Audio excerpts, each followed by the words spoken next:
Hello and welcome to New Earth Awakening. Today we have a very special guest. Her name is Chris Wasko, and she is the first amazing being of light coming back to the show. So let's welcome her. Hi, Chris. How are you doing? Hi, I'm wonderful. Thank you for having me back. It's a pleasure. I'm excited. Yeah, thank you. So for all people who want to see the first recording, I'm going to be linking the video here. That's where you share about your journey, how it led you to the work that you're doing today. You give also a demonstration of the work that you do. And today we're going to dive a little bit deeper in a conversation about narcissism. For example, that is one of the amazing topics that we have been discussing that you have been helping empaths cope with. So let's just start by me telling you that I love your blog. I have been reading about it. It's awesome. So let's start talking about some topics that you have been speaking of. That, for example, parents who have this trait of behaving in a narcissistic way tend to want to control everything regarding the child. For example, the hair. So maybe you want to share a little bit about the story of your blog and more. Yeah, of course. When I was younger, I had long hair and I loved it. And then my parents decided that they wanted it to be cut, much like a famous person at the time. It was the style. And I was young, I was impressionable. And my parents were very good about convincing me about what I might like. Oh, don't you think you'll like this? Don't you think it's great? And yeah, I was a pleaser. Of course, I want to make my parents happy. They had it cut, and I absolutely hated it. And I cried, and it made me sad. I wasn't allowed to grow my hair for quite some time. And when I was finally able to, I wish I could say it was empowering, but it wasn't. It was awkward because now this was me not quite knowing who I was anymore. And as I was trying to fix and style my hair, and it was a mess. And then I had an older sister who teased me when my hair didn't look the way that probably needed help. I'll be the first to admit that, styling it in the most awkward of ways. And and who's to say maybe that would have been my path anyways, had I had control over my hair or not. But I recognized as I got older and as I became very well versed in what narcissism is and how it works, is that kind of control is very important to them. And over little things like how you dress, how you look, how you are in the world, they completely see as a reflection of them. So your behaviors are very important to them as far as them looking good. Your athletic ability is important for them if it makes them look good. So if you're doing anything that might embarrass narcissistic parents, they are likely to get angry with you and take it out on you. And really, what that's stemming from is their own inner child that didn't have control, and they're trying to get it back through very negative means, because it always comes down to control, and often there's fear in there as well as some shame. So it's all very low vibrational kind of stuff. I recognized even in a lot of my clients when I started asking questions about their hair, how often they would say they weren't allowed to cut their own hair, or there were a lot of restrictions around their hairstyle. I found that was a pattern, and as I looked into it more and the energy around it, I'm like, yeah, it's control. That's control energy, 100%. Yeah, exactly. So sometimes it's, wouldn't you like to cut your hair? And sometimes it can be the opposite. Wouldn't you like to let your hair grow and grow and Yeah. never cut it? Yeah. I mean, my mother's a master manipulator, so she was always very good about wording things to make me feel like it was my idea. And it took me a long time to recognize that it was really what she wanted, because if I didn't do what she wanted, she also used manipulative tactics on top of that. So she would use the silent treatment a lot. If I didn't do what she said in the way she wanted it, she would ignore me. And it's very hurtful for your mother to just ignore you. That does something to the human psyche. So when you have that, you become a pleaser. Fine, I'll do anything. Okay, I'll cut my hair so you won't ignore me. Great. I'll do this so you won't ignore me. I'll apologize for something you did just to get you to talk to me again.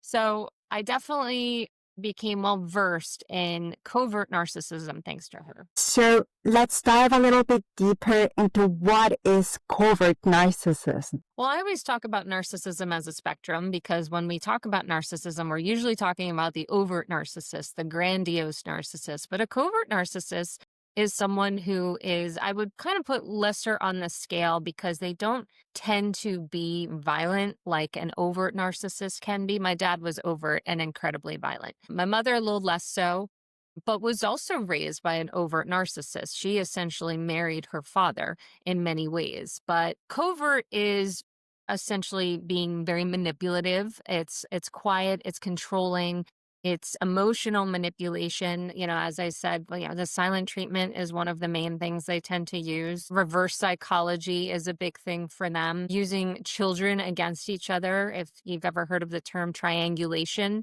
So will very commonly talk about their children to each other. So, my mom would complain to me about my sister. She would then turn around to my sister and complain about me to her. And it caused this triangulation within us.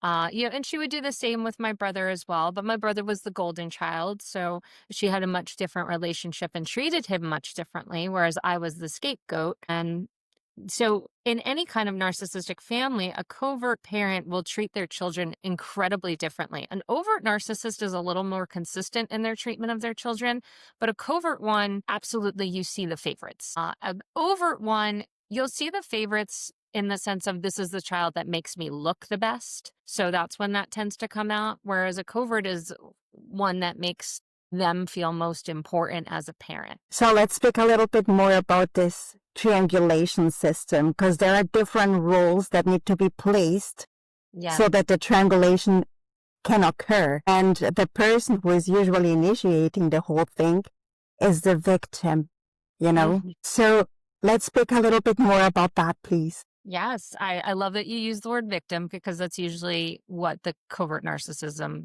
is rooted in victimhood, martyrdom. And they live in that of how they've been wronged, how life has been hard. And if only this would have happened, then life would have been better.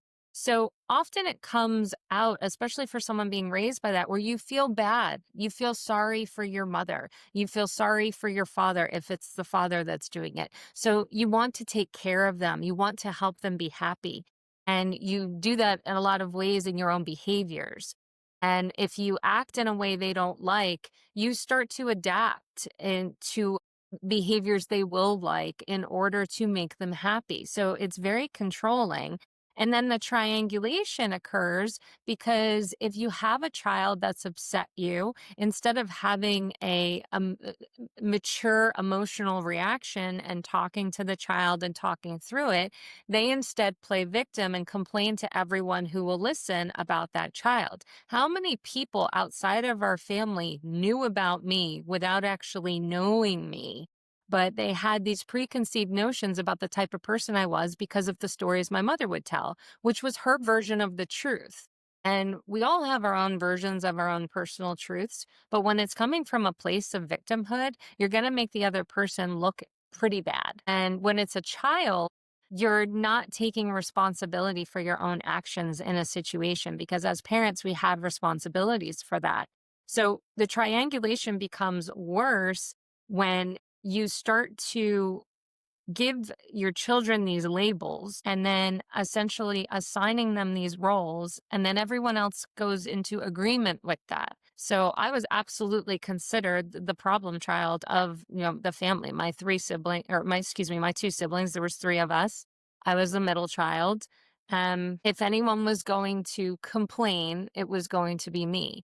When really I would point out truths, but it was looked at as complaining. And that was really challenging as a child because I wasn't trying to complain. If a parent lies and you call them out on it, they call you a complainer or they tell you you're lying. That's very confusing for a child. Exactly. Yes. So I love how you put it. So you have the victim, and then you have the person who is victimizing this person, supposedly. So basically, the dragon, the bad dragon. Yeah. And then you have somebody who is supposed to be helping this victim person.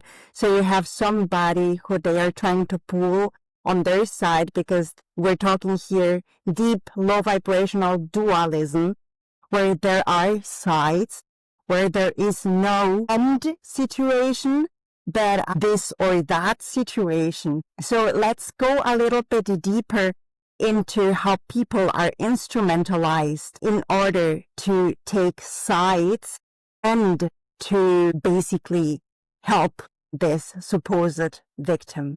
When it happens in families, it's pure manipulation of emotions. So, as an example, my mom would come to me telling me how sad she was that my sister was so overweight. And when she would look at my sister, it reminded her of her former mother-in-law, who also was overweight. And it would make her cry. And she would tell me all these terrible things about my sister and her weight. She would also say things like this to my brother. So we would essentially now understand that being in any way overweight was bad and wrong. So it absolutely gave me a complex that I better not be overweight. I better not have issues.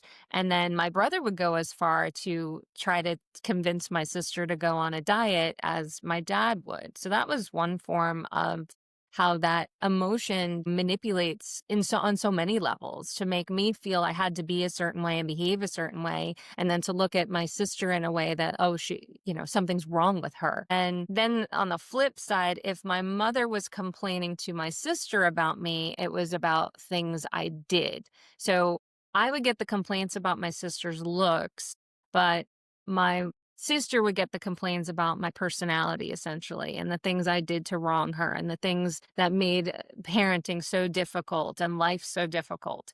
Their So complaints. the complaints, yeah. So, my sister would try and help and like get books for my mom on, how to deal with difficult children and those kinds of things. My sister's 8 years older than me. So, while at times we were close, when my mother would perform these elements of triangulation, it absolutely would separate my sister and I. She would kind of feel like she had to navigate things between us. And then as I got older, felt I played that role of navigating the relationship between them. When my sister got married, her and my mother were at odds, to the point where when it was time for me to get married, I begged my husband. I was like, please, let's just elope. I don't want to go through that. I would have my sister call me crying because she wanted something. And then my mother would call me upset about the same situation, but give me her side of it. And I was in college at the time. I was like, I have things to do. I don't want to be listening to this.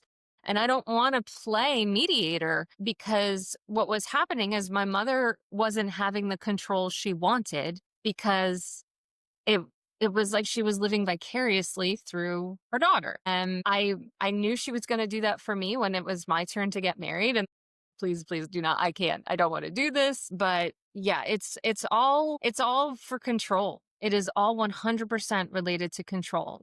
People are weaponized, children are weaponized, they're used against each other, and it just causes such discourse. And then ultimately, my mother would weaponize my father. Because my father was so violent, it was very common for her to say, you wait until your father gets home. And he would come home and he'd beat the crap out of me, because she would tell him a very exaggerated version of a story, never hear my side of it.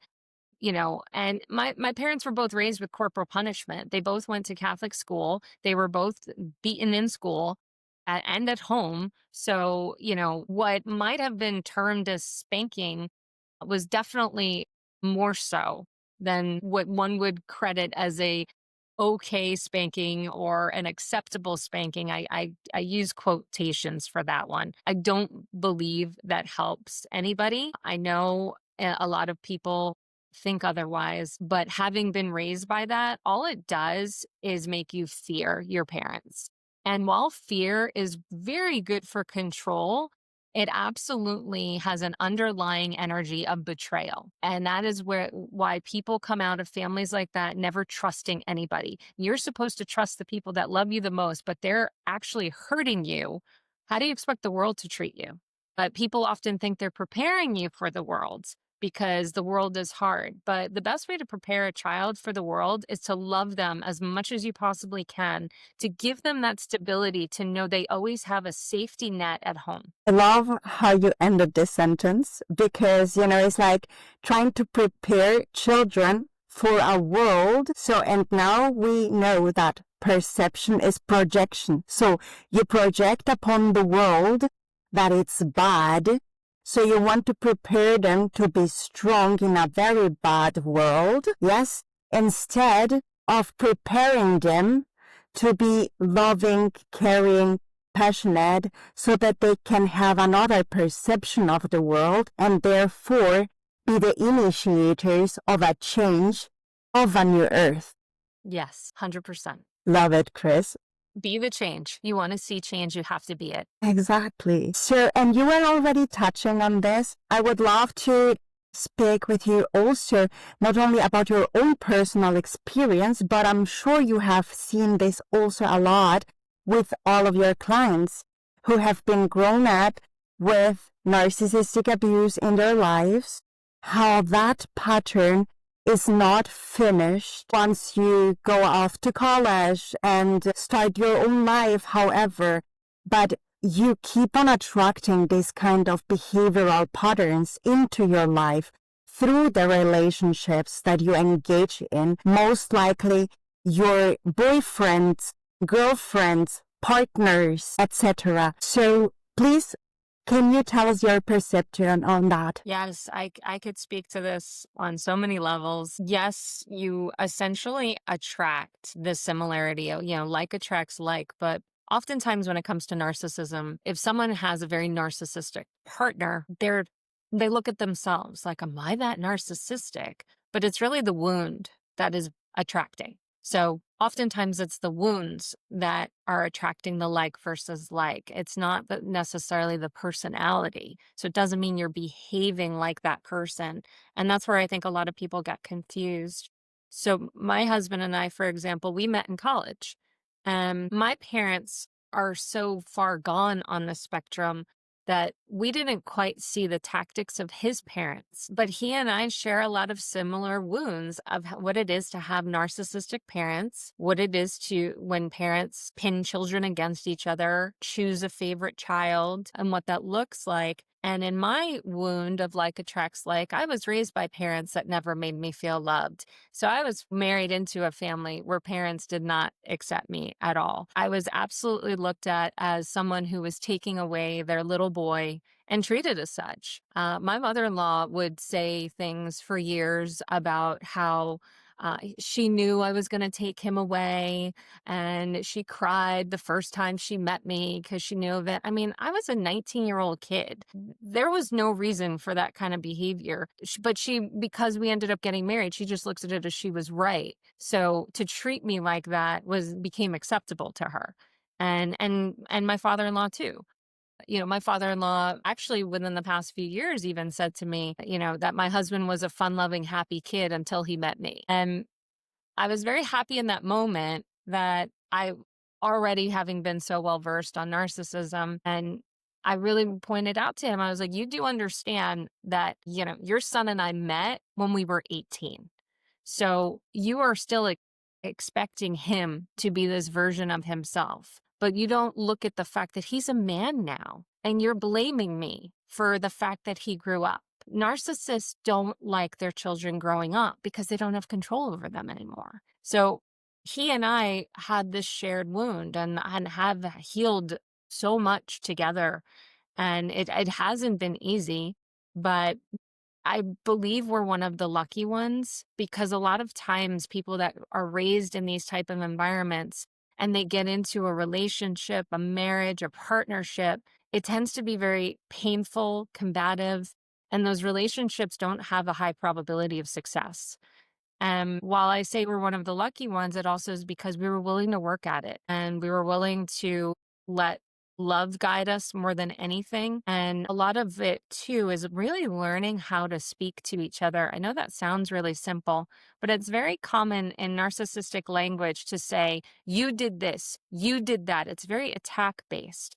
And I always say, I say this a lot to clients, really look at your language. Are you blaming them, or are you saying, I feel this? I feel that this happened. I'm feeling hurt by this. Because a narcissist doesn't apologize. They will often say, I call this the narcissistic apology. I'm sorry you feel that way.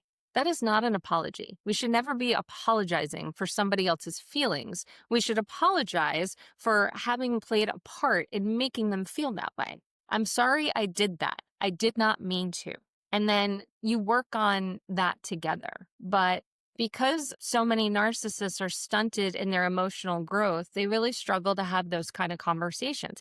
I'll be the first to admit I 100% struggled to have those kind of conversations. I would have told my husband, you're doing this, you're doing this, you're doing this. And that was something we had to work through together, because that's victim mentality. That wasn't going to serve anybody. Because even if I said, you did this, you did this, you did that, and he apologized, that's still not improving the relationship. So communication is a really huge part in making it through in these types of relationships. And both parties have to be willing to look themselves in the mirror and see that, you know what?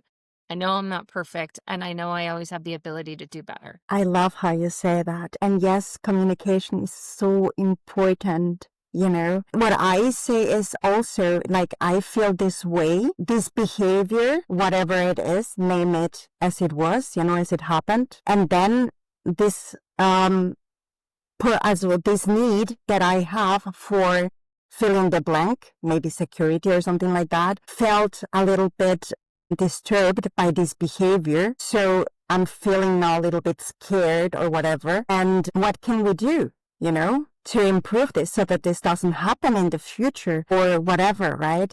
Because if you don't start speaking like openly and vulnerably at the same time, it's like also looking into the mirror and knowing, okay, I have this wound of fill in the blank, and this has been triggered by this behavior. And I know that you don't want to hurt me. Like also this regard, this positive regard for the other person, that's so imminent because you love them, like really love them unconditionally. So they are part of you, and you know they never would do anything if they knew that it would hurt you or something, right? So, and then you start speaking openly, and then you can work through whatever shows up, right? With consciousness in it. I love how you say that, and I'm really glad that you guys are doing that in your marriage, also with your children and all of that, right? That's exactly how we create a new earth. So thank you, Chris, for doing that, for being you. Yeah, but I love how you pointed out too of really looking at the person. This person's not trying to hurt me, but when we're raised by parents like that, we've been hurt a lot by people who love us, so we expect it. So we do feel like they are hurting us, and it really takes a lot of healing, self-reflection, working together to recognize this person loves me and they don't want to hurt me. And I don't ultimately believe my parents wanted to hurt me, but they definitely didn't want to take any initiative to try and heal, to improve on their own behaviors. And I don't say this coming from a platform of perfection either. We all have the ability to improve our behaviors. And when we do that, we absolutely shift our vibration and head to new earth vibration. That is ultimately what we are doing. And by doing that for ourselves, we raise the vibration of ourselves, of our relationships, and of humanity. That's the goal. Exactly. So, and you just pointed it out. First of all, you need to be willing to acknowledge that there is something that could be healed and that could be improved, or that could be moved a little bit on a higher tone, let's say, right? But that's something that is sometimes lacking in this narcissistic environments, let's put it that way. And I also love how you pointed out that this definition, for example, of family. What is the definition of family that a child that grows up with narcissistic abuse is going to have? More likely, it is something like you said, the people who should love me most are the people who hurt me, judge me, and yeah, hurt me the most. Yeah. So that's exactly the thing. You have to start also at some stage redefining what does partnership, what does family mean to me? And this is my next question to you. How did you redefine your own definition of family, which is basically the definition that you are living now, right? Yeah, that took a lot of time for me because cutting off my parents was a really important step in my journey. And I was absolutely attacked by especially my mother for that one, telling me how I didn't care about family and she thought that I was all about family. So she really loved to use that one as a zinger. But I really had to look at exactly that. Family is about unconditional love. And when we get to that place of unconditional love for each other, but especially ourselves, it does so much for us. And my parents don't know how to love unconditionally. It is all conditional and it is very painful and it's mean. And I didn't want that anymore. It was also violent, so I needed to protect my children from that. And while I can absolutely forgive the type of people they were and the type of treatment I have, doesn't mean I have to accept it anymore. And that was really important to me. And making that transition has brought me so much peace in my life. And I'm so grateful for that. But absolutely, it's the foundation of unconditional love. Exactly. And I love how you pointed it out because I think that there are different levels of unconsciousness, and there are some levels of unconsciousness that are physically not healthy. Like when you are being aggravated physically, like that's something that crosses all the lines, if you know what I mean. Yeah. It's like, okay, nope. Yep. Good, Chris. I love that. So let's speak a little bit further about your psychic abilities opening up, because you also said that that was also by you taking the decision and the conscious choice of loving yourself, yes, and saying, I'm not gonna get hurt physically anymore, and I'm not gonna let my children get hurt physically, or my whole family, to put it that way. And I am going to value myself so much that I'm only going to have a relationship if it is something that is compassionate and understanding. And that self-love that you gave yourself through this choice and decision kickstarted all of your channels and blew you up. So let's speak a little bit about that and how that has been evolving through all this time that you have been also working with spirit, because there are different levels of that as well. Yeah, absolutely. It's a progressive process for sure because when I cut off my parents, it was absolutely for self-preservation and safety of my children. I didn't know it was going to lead to everything I'm doing right now because what I've learned over time is as I calmed my nervous system through my healing, it connected me to spirit. I've learned that is probably one of the most common messages I get from spirit is learning to calm the nervous system is key for all of this, for new earth transition, for our own healing, because in doing so we raise our vibration. Our nervous system keeps us in our fear-based trauma responses. And when we recognize our trauma responses, learn how to work with them, we don't just, they don't disappear because it's connected to you, it's connected to your nervous system. So yay, your nervous system works. It tells you when you're in danger, but you reteaching it that you're not in the kind of danger of where you're being chased by a bear. You are now learning, okay, these people are not quite safe for me. I can make other choices now, and I will choose to do so. And training your body that you're now safe. So a lot of times when we are in different situations, but we're having the same trauma responses is because we still feel like we're in that environment again. So that was such a key thing for me. And the more I've healed, the more I seem to onboard with abilities and, not just connection to spirit, but just ability to see, feel, experience energy on so many different levels. It's been truly magical and amazing. And it's actually really fun because I feel like now I'm just open to so much. So I can't wait to see what's next because it just keeps happening. Even if it's not in my waking hours, it's certainly in my dream state. And it's really exciting. Oh my God, I love that you just mentioned your dreams. So how does it show up for you? Because I also dream a lot, and I have also a lot of experiences around the dream. So how does it show up for you? It will depend, but it's, now I recognize that essentially I'm astral traveling in my dream. We all are. So essentially having these visits to other places, so when I was first having very clairvoyant dreams, it was more about things going on in life. One thing that happened for me, for example, is a friend of mine's mom came to me in my dream. Now, this is a friend I've known forever. Since we were like 6 years old. And his mom came to me to say that he was having trouble conceiving a child with his wife. And I didn't know any of this. So his mom just gave me a ton of information in this dream. And the next day I woke up and I remembered everything. So he's the first person I text. Hey, always feels weird to say these kinds of things, but your mom just visited me in a dream and here's all the things she said. And he just was like, "I'm speechless." He said, "There's no way you could have known this. Like, I know you and you know me, but I didn't tell you any of this." Because he's like, "I actually have an appointment today."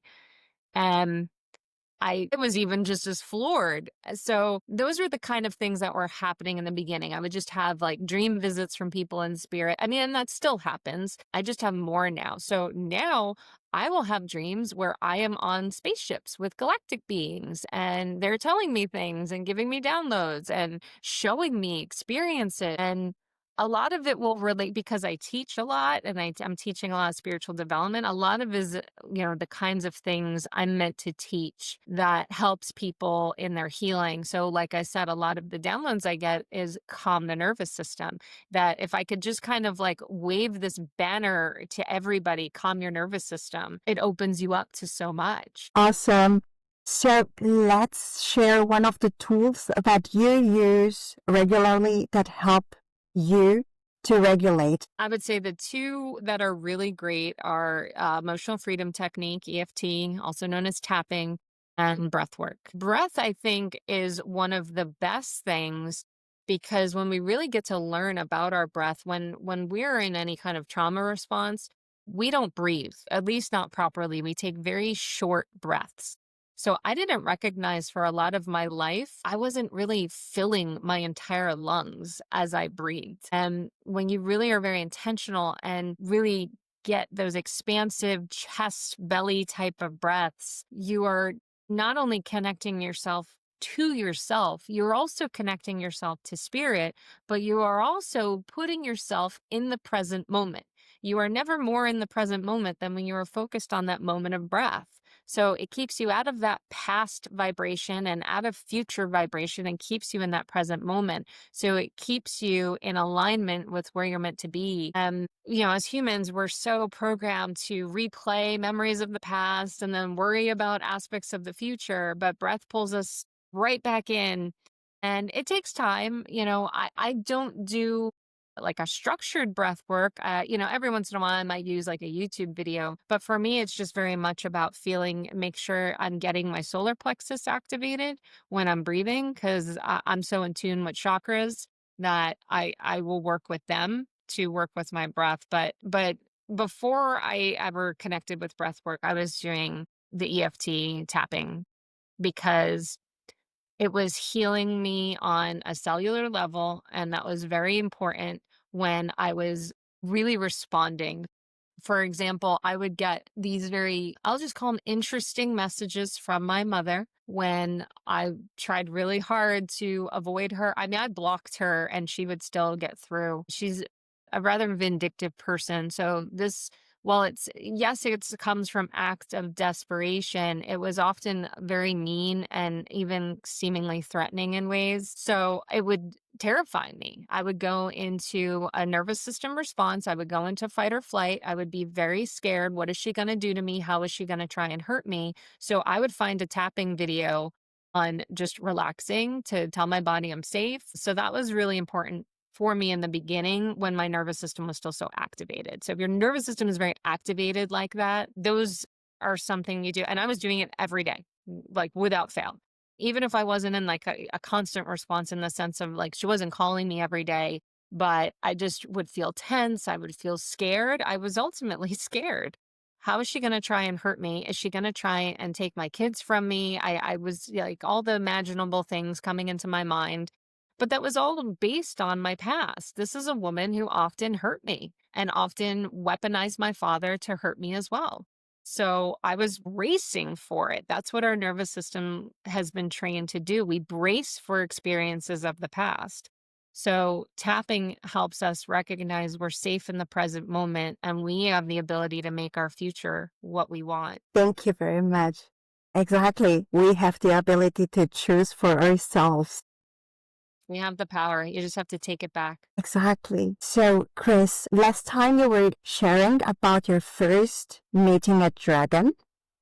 Has something amazing like that happened since then? And what is the evolution with the dragons? Are you working closer with them? Not a lot, but what I have noticed is a pattern. I only see dragons when it's around a healer. So for me, it is not only connected to the healer, but whatever the color they reveal is connected to the type of healing they do, because their colors, at least for me, are connected to the chakra system. So it'll show me what area. So like my dentist is an example. Her dragon was shown as blue as well as purple. And that's essentially the head, right? She's working with the mouth and, so it's all that area. And I thought that was so neat.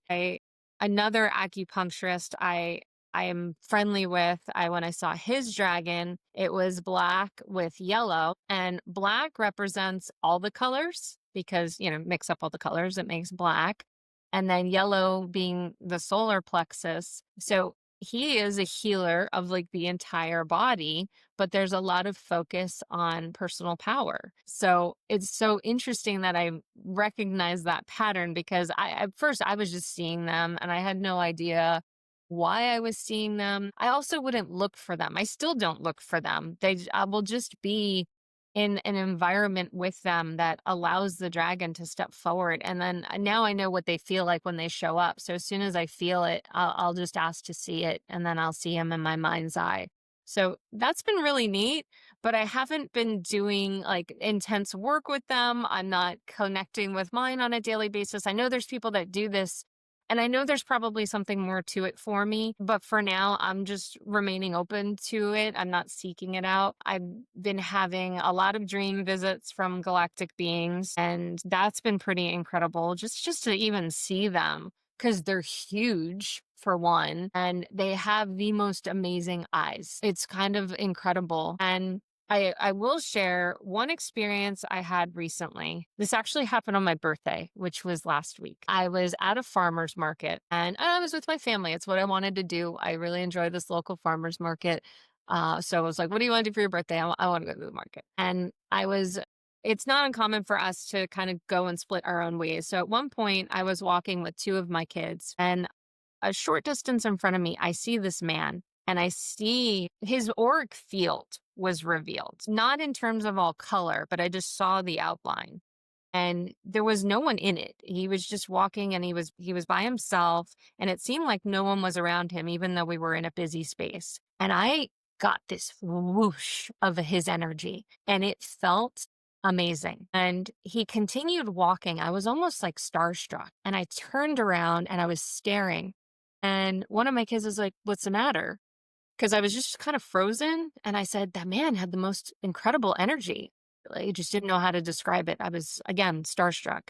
So I was like, I kind of want to say something to him, but I'm not, I don't want to follow him. That felt weird. So I'm like, I guess I'll keep going. So we just kept going in our direction, and we had to turn this corner and felt this energy again. And I looked behind me and he was there. So I looked at my son, who asked, like, what's the matter? I was like, that was the guy. That's the guy. And because again, I'm in this like starstruck energy, and I couldn't believe his energy it was just incredible that I already felt it behind me.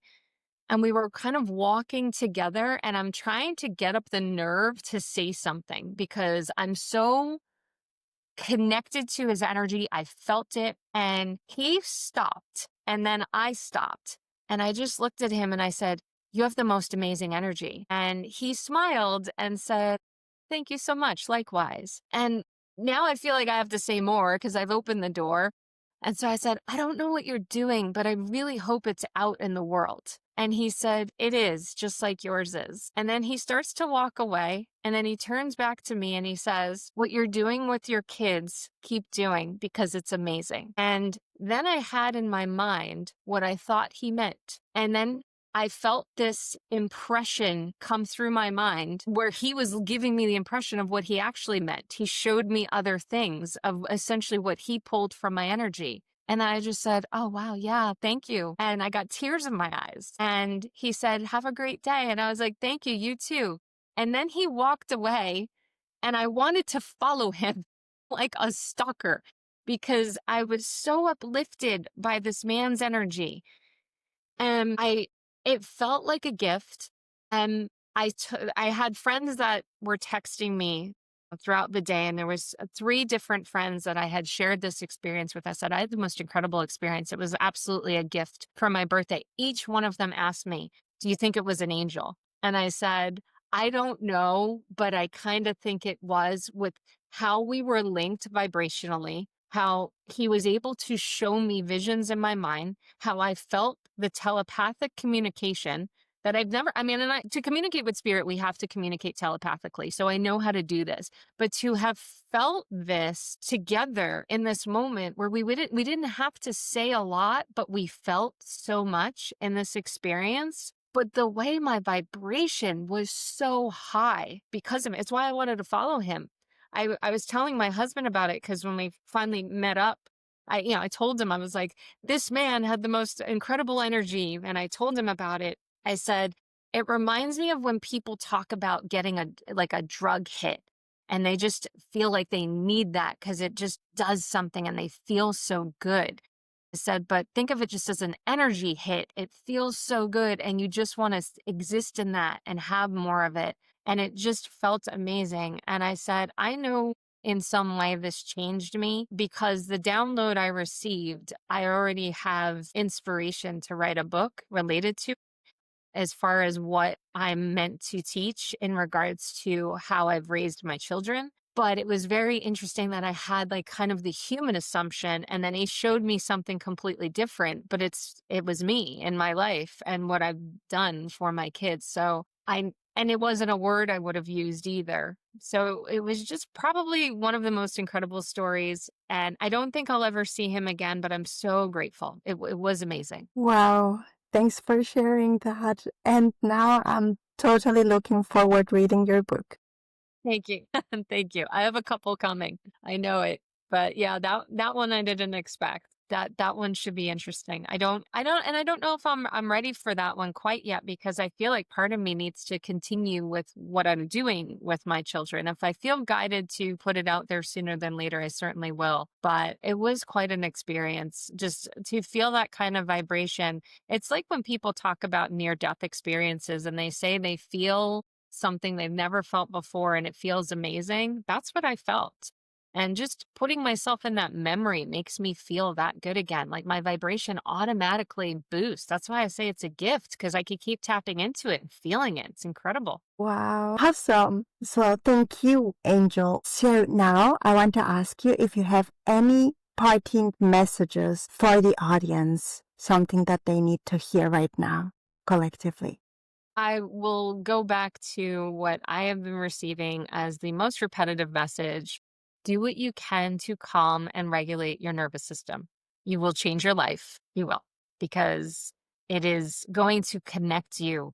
Even if it doesn't necessarily connect you to spirit, which it absolutely can, it connects you to yourself and you feel more guided and connected to your choices. So you don't get to this place of feeling stuck. You know what you want to do. You know where you want to go, or at least you're open to the exploratory process of it. And I love that. So nervous system regulation is key. So, Chris Wasko, we will be posting your links below again so people can reach out to you and heal from whatever it is that they want to heal. And if it's narcissistic abuse, I hope this episode helped you to find out a little bit more and to see that there is healing out there and you can see it, for example, hearing Chris. Thank you, Chris. Thank you so much. This is wonderful.